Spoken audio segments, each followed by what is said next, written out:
My finger hovered over the confirm button for too long. I knew what would happen the moment I pressed it.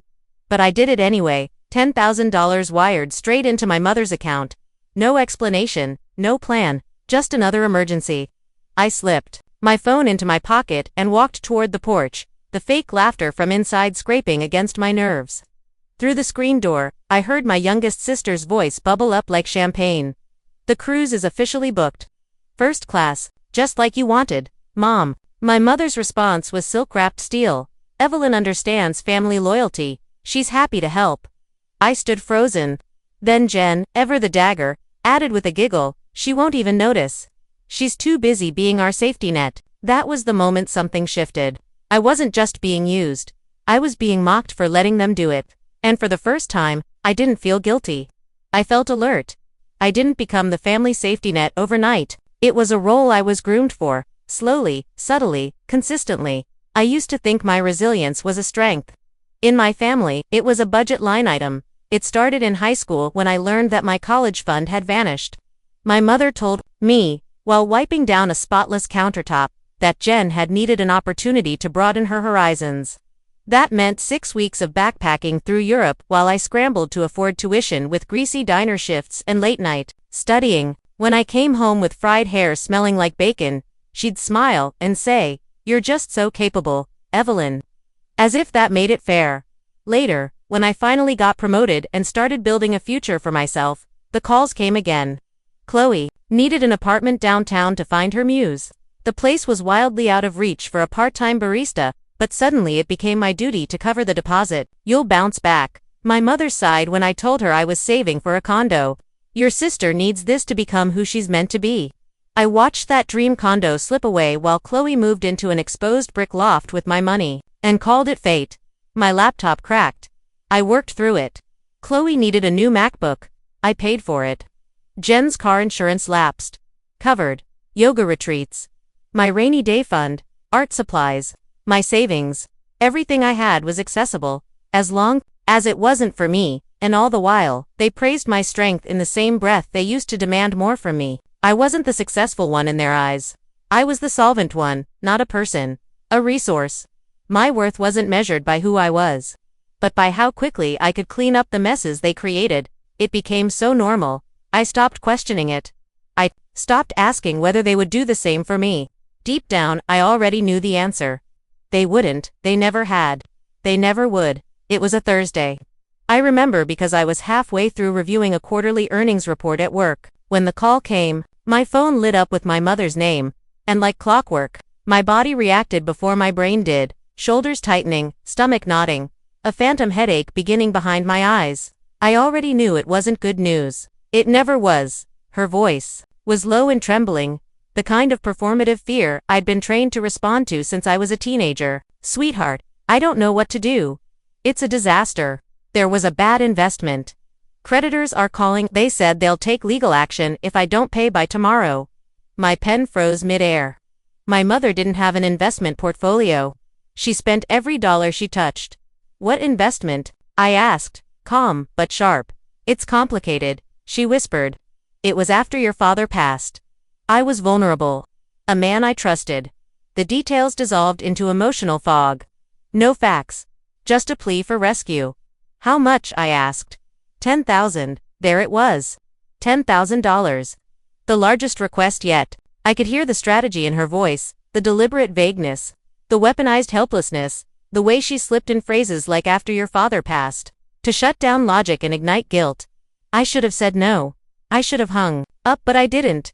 I stared at the balance in my account, what was left of the Aurora Fund, and transferred it. Not because I believed her, but because I knew exactly what would happen if I didn't. I'd be cast as the cruel, heartless daughter. Again, but this time, something cracked. The flicker of hope I'd clung to for years, that maybe they loved me, maybe they were just lost, went out completely. In its place, something colder settled in. Clarity. I wasn't supporting them. I was subsidizing a lie. So I made a choice. If I was going to give them this money, it would be the last time. And it wouldn't be a sacrifice, it would be bait. I closed the banking app. But this time, there was no familiar wave of self-loathing, just a strange, sterile calm. I opened a new tab. typed the words discreet outdoor security camera with audio, and hit search. I wasn't looking for something obvious. I needed something quiet. Invisible. A witness, not a warning. I found one the size of a thumbnail, shaped like a decorative screw. Weatherproof high-fidelity microphone. Easy to hide. Expedited shipping. Confirm purchase. I wasn't rescuing anyone this time. I was collecting evidence. The camera arrived in a small brown box 2 days later. Holding it in my palm felt like holding a scalpel. Cold, precise, unmistakably sharp. This wasn't paranoia anymore, it was data collection. The analyst in me had finally been let loose on the real problem. My family. I drove to my mother's house under the pretense of returning a book. My hands shook as I climbed the porch steps. She was inside, on the phone, her voice syrupy as ever. I waved through the screen, smiled, and set the book down on the table near the swing. That swing was sacred, their gossip throne. I found a loose screw on the wooden trim beside it, unscrewed it with trembling fingers, and slid the camera in. Flush to the wood, undetectable. The lens caught the entire porch back in my car. I opened the app, the live feed blinked to life. On my screen, wide-angle view of the swing, the railing, the screen door. My heart pounded. For the first time in years, I didn't feel like a pawn. I felt like a threat. They had spent years using my competence against me. Now, I was using it for myself.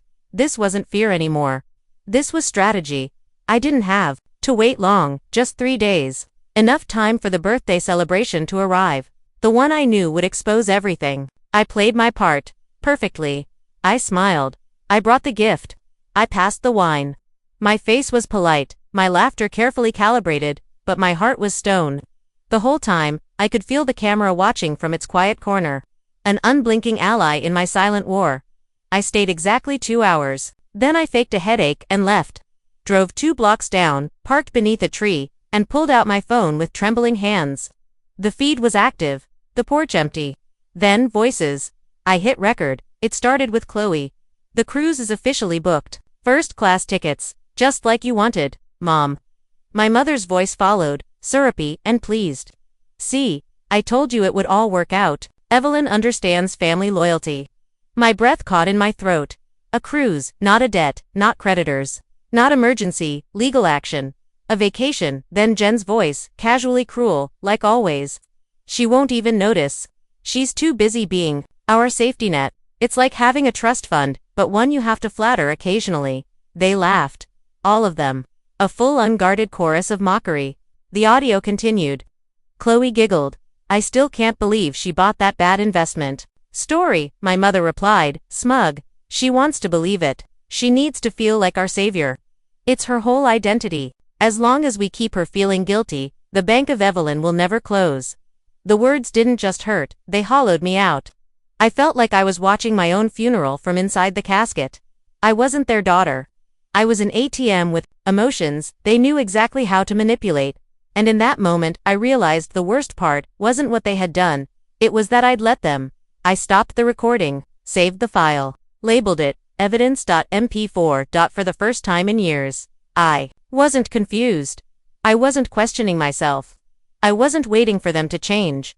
I had proof, and I knew exactly what I had to do next. I called the meeting like I was scheduling a performance review. All of us. Sunday, 2 o'clock. In person. No excuses. My mother didn't argue, probably too shocked by my tone. I'd never used authority with her before, but I didn't go alone. Anna came with me, my oldest friend, my fiercest ally. I'd sent her the audio file, no explanation. Her only reply, what time do you want to burn it all down? We arrived at 2 o'clock sharp. My mother opened the door, in pearls and pastel lipstick.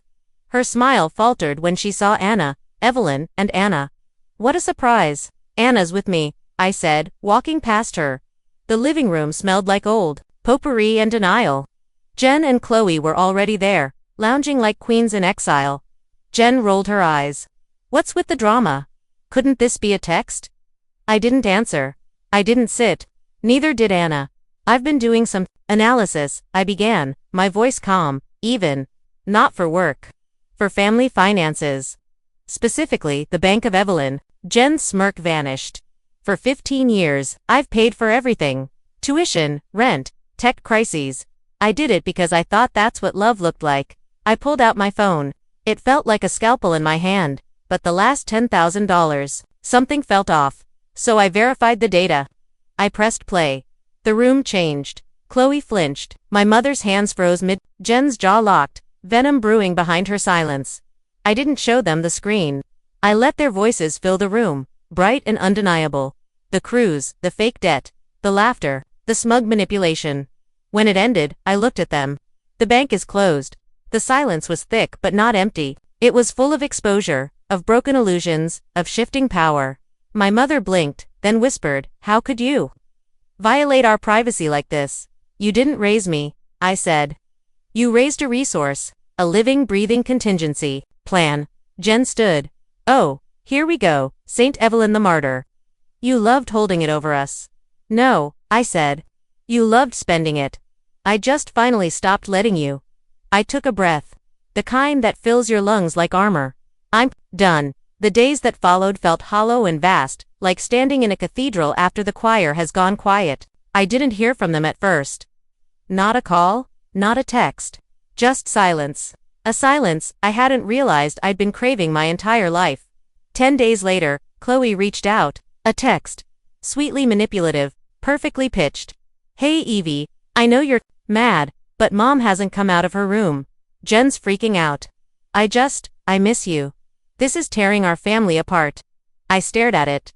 Once, that kind of message would have crumbled me. I would have called. Apologized. Tried to fix what I didn't break. But not this time. I held my thumb over her name. Block contact. The click was so quiet. So final. Then came Jen's email. Subject line, "Happy now." It was a hurricane of blame. How I had destroyed our mother. How I'd always been controlling. How I used my money to make them need me.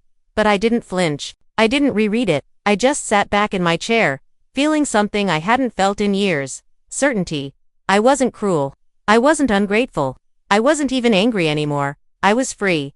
That silence that once would have haunted me became sacred. It was no longer the absence of love. It was the absence of performance, of guilt, of obligation. And in that space, something new began to take root. Peace. My apartment didn't change overnight, but something inside it did. The walls were the same. The furniture still minimal. But the air felt different, less like a holding cell. More like a place that could finally hold me. I found the Aurora jar on my dresser, half buried under receipts and expired guilt. I'd stopped noticing it. The glass was dusty, the label curling. I picked it up and shook it. The soft clink of spare change, a sound that once felt like failure, now sounded like a beginning. That same night, I added a $100 bill to it, just for me. No explanation, no emergency, no one to ask permission from.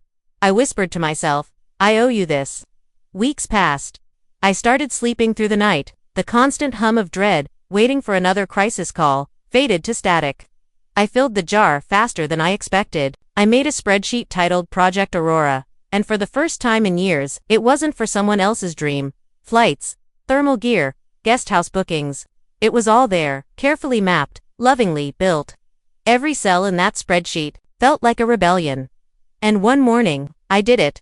I clicked purchase on 2 round-trip tickets to Reykjavik. The confirmation page blinked back at me. It was real. The dream I'd been trained to delay, to label as selfish, was now mine. Fully, unequivocally. The aurora wasn't just a sky full of color. Anymore, it was a direction. The air was sharp, so cold it felt like glass in my lungs. I stood still in the snow, wrapped in every layer I owned, staring up at a sky too vast for words. Beside me, Anna was a bundled shape of warmth and quiet companionship. We didn't speak. We didn't need to. Then it happened. A green ribbon shimmered on the horizon, soft at first, like breath on a mirror. Then another. Then more, unraveling across the sky, like paint poured into water. Vivid streaks of green, violet, and rose twisting in silence. A dance written in a language I didn't need to understand. Tears slipped down my cheeks and froze there. But they weren't tears of grief. They were awe, joy, arrival. I thought of the years I spent sacrificing for people who called it love. Of the jar, the camera, the letter I shredded. Of the voice inside me they tried to silence, now rising louder than ever. Anna slipped her gloved hand into mine. No words, just presence. For the first time, I wasn't performing. I wasn't rescuing. I wasn't needed. I was whole. I wasn't standing under someone else's sky. This was mine.